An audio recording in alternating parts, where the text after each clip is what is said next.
The INFJ. Here we go. I can just imagine what this comment section is going to look like.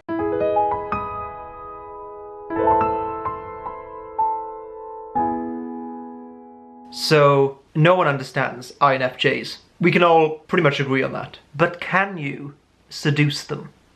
No idea. But this is how I'd approach it. I like to use a type's inferior function as a place to aim at, whether that's seducing them or just getting them to like you. This is mainly because types struggle with their inferior function, but would really like to embrace it more and take control of it if possible. INFJ's inferior function is extroverted sensing. SE is characterized by its realistic and concrete approach to the world. But more than that, it's a willingness to move with life and let life flow through them. They don't suffer from this need to resist or push against life like NI-DOMs. INFJ's main function, introverted intuition, likes to know things for sure and know what direction they're heading in. They're not too fond of the unexpected, so there's this immense conflict between those two functions, which results in INFJs having a kind of detachment from their body and sometimes from the real concrete world. So any way you can give them a sensory or sensual experience will be greatly appreciated. But you can't just hit them over the head with the sensory. It needs to be done with subtlety. You don't want to overwhelm them because they'll just want to escape from you.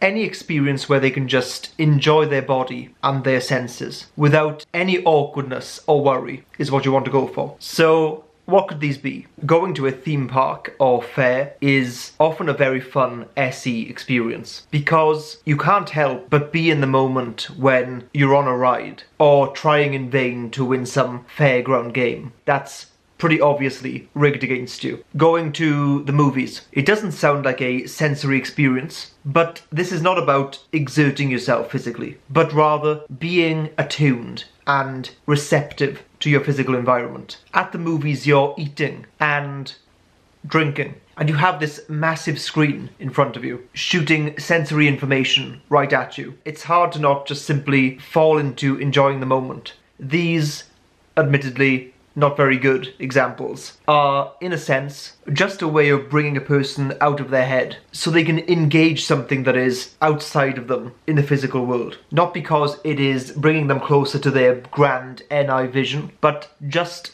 for the sheer pleasure of it. It can literally be something as simple and generic as going for a walk and a meal. Okay, I know, that's not exactly mind-blowing stuff, but bear in mind, baby steps. Don't sign them up for skydiving on day one. Like I said before, introverted intuition wants to know in advance. So spontaneously surprise them with a plan, yes. But also, once you've done that, tell them where you're going. Tell them what the vibe is. Help them to avoid any anticipatory anxiety they may have about the unexpected or the unknown. As boring as it may seem to high SE users or high NE users, and despite the fact that every single type will enjoy a certain level of spontaneity and excitement, for some personality types, and INFJs I believe on average are one of those, they would rather know in advance what's going to happen, and they'll actually enjoy it much more if they do. So INFJs are often excellent at socializing. Their second slot extroverted feeling comes across as very gentle and smooth and charming. This, in combination with their NI and TI, means that they're not really going to struggle in conversation. But if you're planning on taking an INFJ out to socialize, you're going to need to keep a very close eye on when they've reached their introverted threshold, because once that's reached, the conversational smoothness and charm that was enjoyable just moments ago is now going to become extremely draining.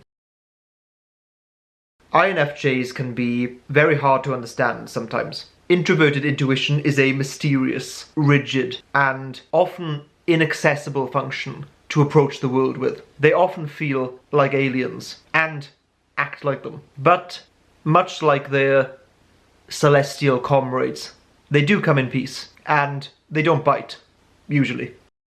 So we have a Patreon. Here's why you might want to visit. If you are unsure what personality type you are, or you just like a second opinion, we offer a typing service where we'll give our best guess on what we think your personality type is. If you like a particular kind of content and you'd rather we did more of that, you can also request a video. The video can be on absolutely anything you want. And finally, if you want to support our world domination, and why wouldn't you want to support that? Then you can just donate, like the Good Samaritans that I know you all are.